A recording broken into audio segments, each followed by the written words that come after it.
Namaste. Welcome to day 28 of our 30-day Carnatic revision challenge based on Sangeetha Balapadam book 1. Today's lesson, Swarajathi 2, Sambasiva. In this revision, we'll sing only the Sahithyam. If you'd like to revise the swaras of Swarajathi, check out my Swarajathi course. I have added the playlist link below. Let's begin.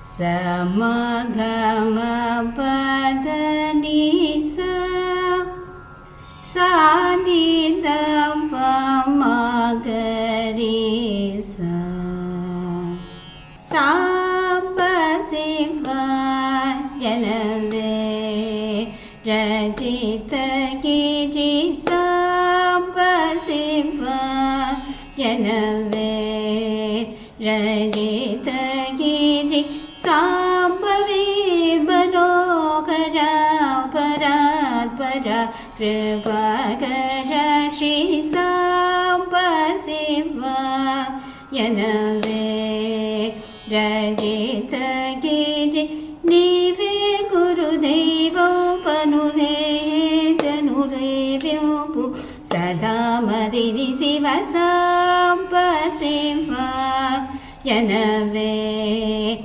Rajita Giri Paramadaya Nidhi Manusu Maruvakuna Krutayamuna Mahadeva Mahaprabhu Sundaranayak Suravaradaya Kabhavabhayahara Siva Sambasivayanave Rajita Giri Sthiramadurapuramuna Varamuno Saguharuni Niradamunu Talaji Sambasivayanave Rajita Giri Sri Subhagara Sasimakuradara Jaya Vijaya Tripurahara Shrita Janalola Buddha Gunasila Pritanota Bala Patitu Nilola Mudam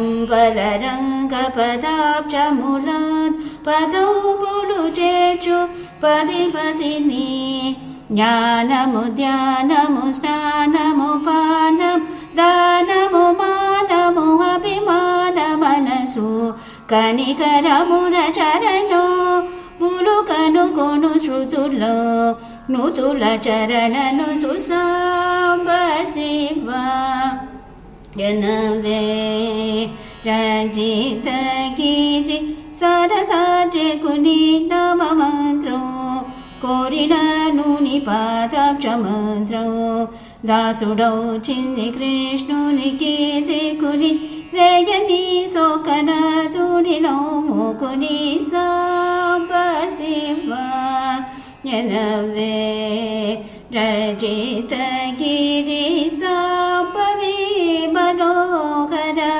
Parat Para Kripakara Shri Sambasivayanave. That completes day 28, Swarajathi 2, Sambasiva. Tomorrow we'll move to day 29, Swarajathi 3. Keep practicing daily to strengthen your voice, rhythm and clarity. Comment where you are joining from and subscribe to continue your 30-day Carnatic journey. Thank you.